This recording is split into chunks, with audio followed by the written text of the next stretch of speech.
Okay, Robert back here. Today in the vise I have a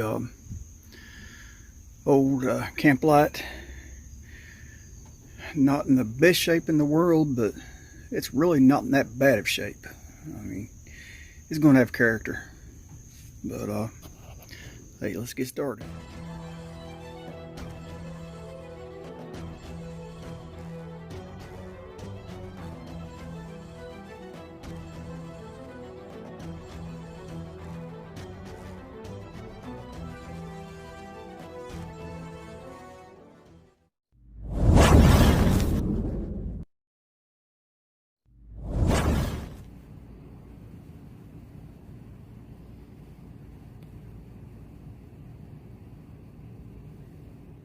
Okay, I did try to pump this up.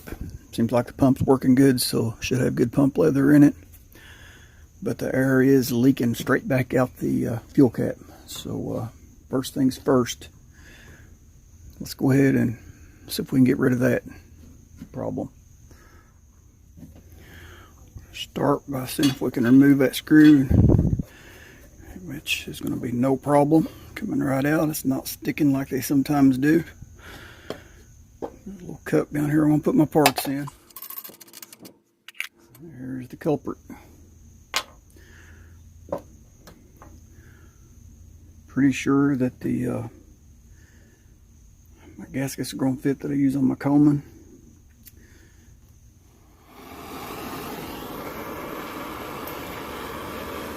I'm going to burn the old gasket out.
Move this ball nut.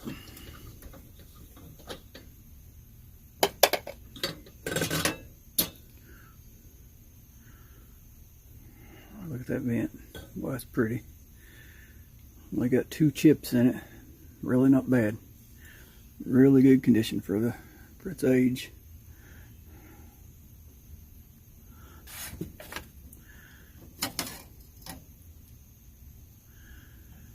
This globe has no markings, and the rest of the lantern is really dirty, but this globe is fairly clean, so I'm wondering if he might have replaced this globe right before he sold it. I mean, I don't know, but it's I don't think it's original. No markings at all. I mean, I don't know what the markings would be on a Kamplite, but I would assume they have some kind of markings. But this one has absolutely none, so I'm assuming that's a replacement. Let's go ahead and, I don't think there's anything wrong with it, but if I can remove that check valve, I'm going to go ahead and clean it. Start by removing this screw under the bottom.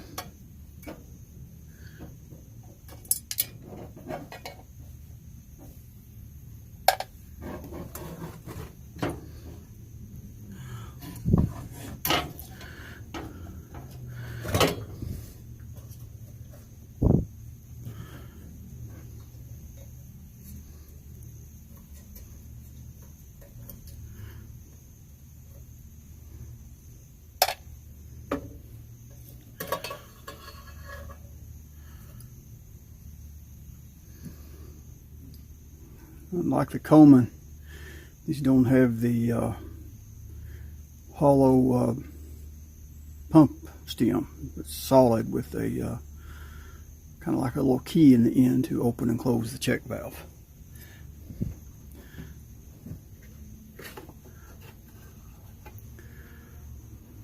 I'm gonna go ahead and drop this in my neat's foot oil. Have it soaking in there. Okay, this check valve's a little different than a Coleman. The teeth on my check valve removal tool will work, but I'm not able to thread the rod in there to tighten this down against the check valve.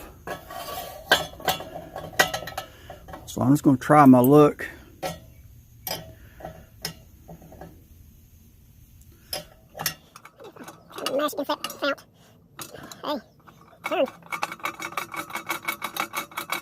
Check valve is quite different than a Coleman. The Coleman, the rod threads down the center of here to turn off the valve. The valve shut off is actually built onto the rod. But on this Kamplite, there's a little key on the end of the pump stem. Just wonder if that will come all the way out. Just curious.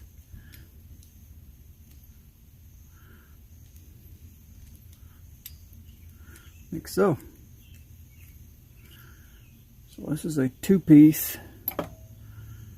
check valve design, or three-piece if you want to count the little,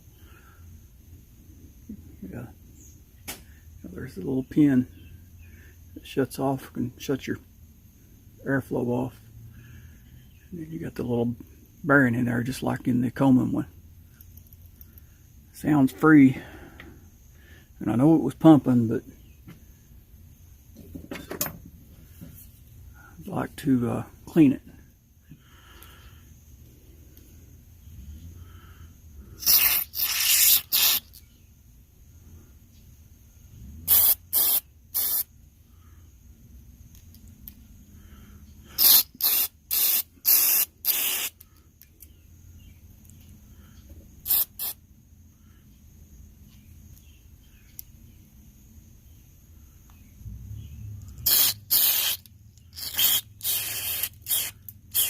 There we go. So it was sticking a little bit because I wasn't able to shoot the carburetor cleaner through it. She's going freely now. So glad we got that apart. Okay, well, I'm going to go ahead and thread that back in there before I forget what that little piece is. That's just my luck.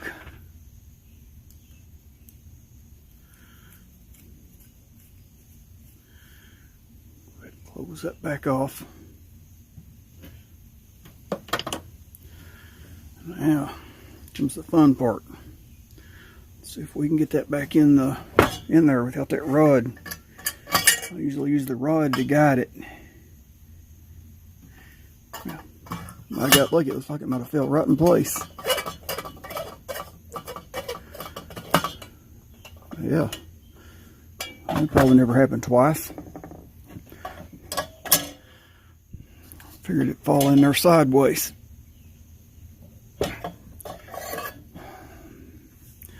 So, Coleman check valve tool was a lifesaver again. Best investment a Coleman collector can have. Okay, this being made by the American Gas Company. Should be standard threads. So 7/16 on the generator nut. Same as a Coleman. Make sure that's cleaning lever is pointed in the up position. Lift up. Pull the generator needle out. Lower the generator.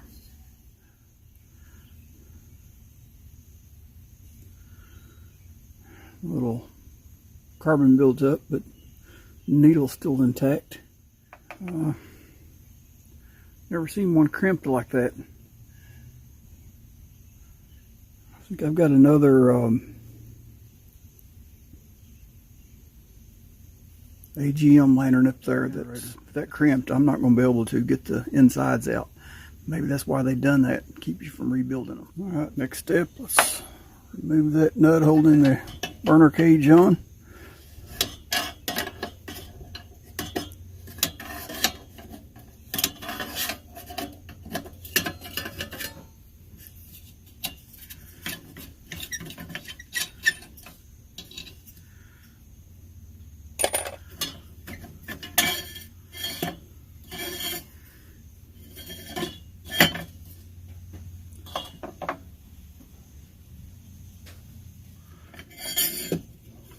This is interesting. The set screw to hold that air tube on is down under the cage.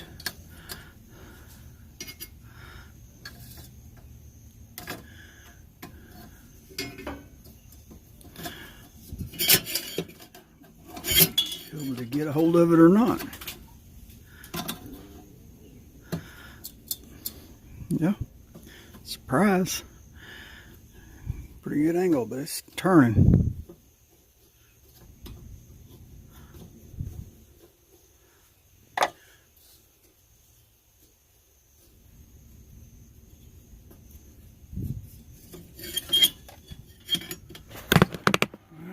See if we can be lucky enough in that. Yep, it's just going to turn right out.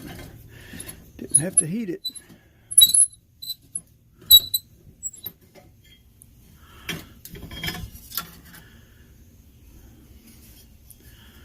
Alright, there's our burner cage. It's not in too bad a shape, but it'll clean up pretty good. Looks like our collar is just going to lift up and over.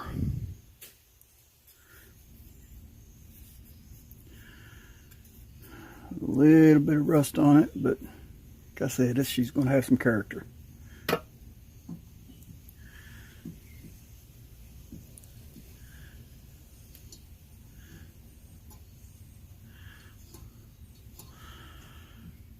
everything's working good.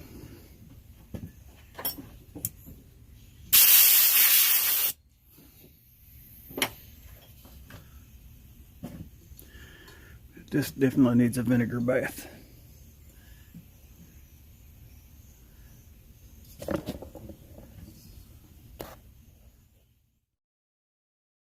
Just snapped a picture of that so I'll know exactly where this clocking is on this. The valve is right over the emblem, over the decal. And this is a really different setup than what I'm used to, the Coleman. Generally with a Coleman, I can take my homemade tool, just drop down in there and turn that out. But this really doesn't look like I can do that. And I'm not going to have a wrench that's deep enough to get on there and try to turn it. So once again, I'm going to use my homemade tool. Maybe a piece of leather. I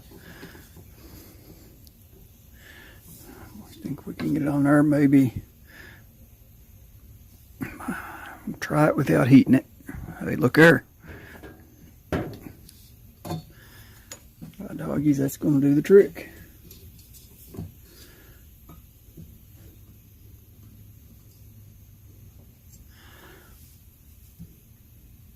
No heat required.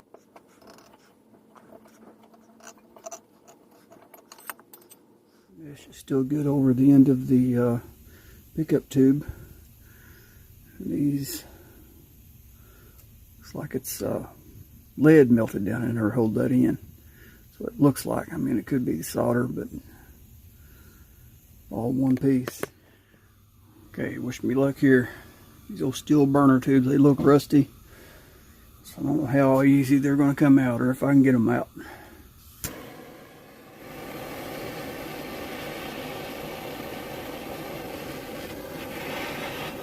Start by heating up that mixing chamber. So the steel on the outside there gets hot, it will expand. I try not to concentrate the heat on the tube itself. Yeah, well, you know. One turned out pretty easy.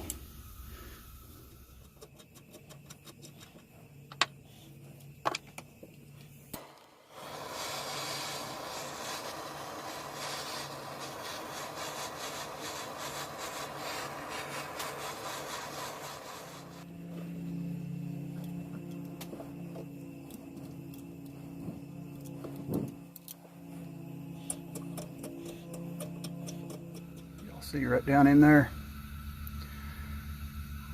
big old brown spider down in there. That's the death of the lantern right there, buddy.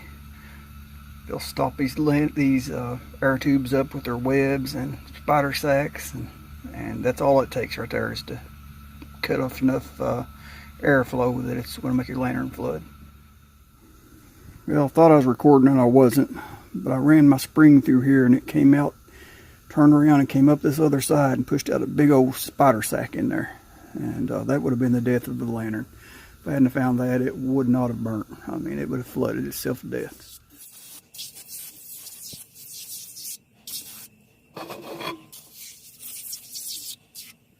Okay, this paint's already bad shape. It's rusting. So I'm going to go ahead and take this little bar brush, this thin brass bristles. See if I can scrub a little bit of that rust off right there. So I don't want it to go through and start pitting the fount.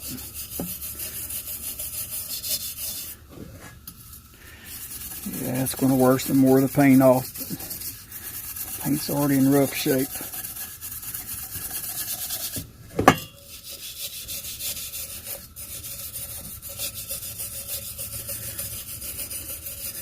My concern is stopping this rust.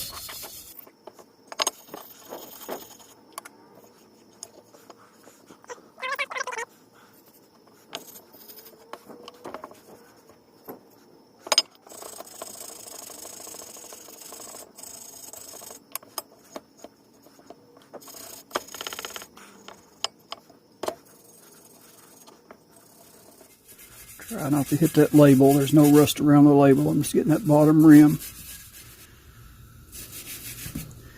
And right there, it's starting to turn into a little cancer right there. It's more than surface rust.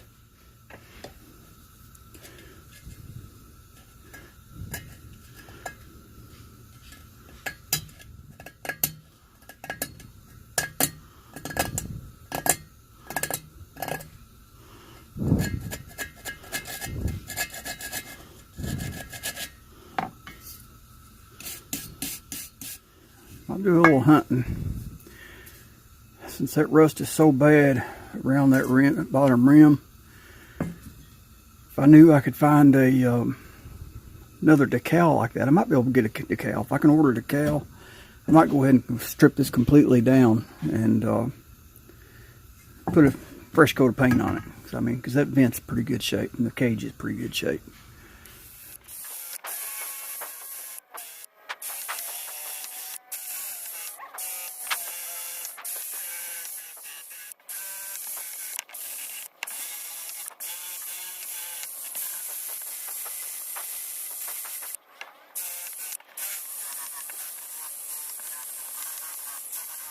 Generally, I wouldn't do that to a lantern font, but this just got too much rust. I mean, once it starts turning into cancer, you got to get it off there, because the next thing you know, it's going to be eating pinholes all the way through it.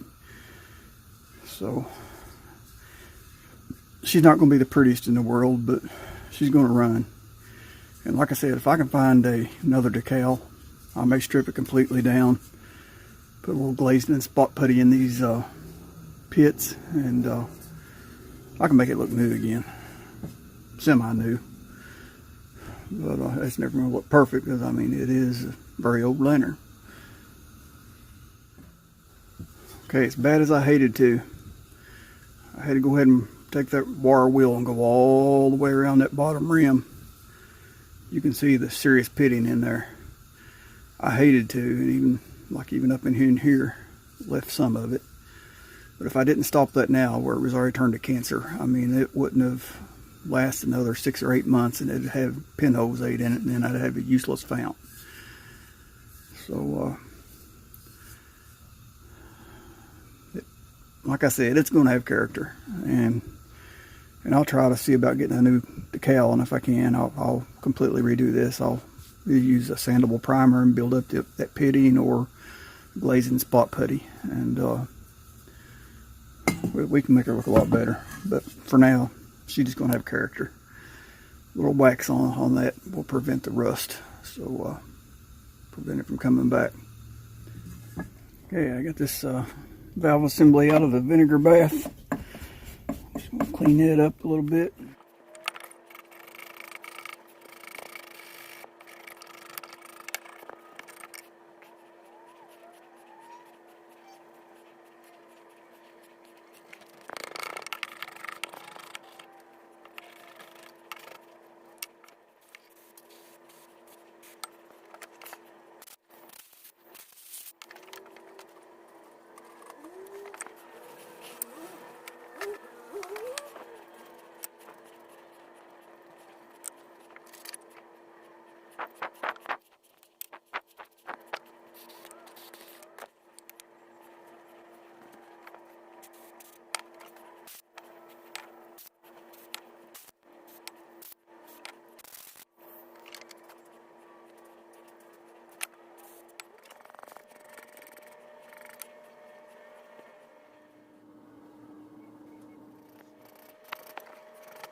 Okay, the plan is, got this paint that's pretty close to the match. Just going to try to paint that bottom rim around through there. And once it cures, 24 hours, maybe I can go back with a little fine grade sandpaper and scuff it up a little bit and trying to de-stress it a little bit and make it match the rest of it.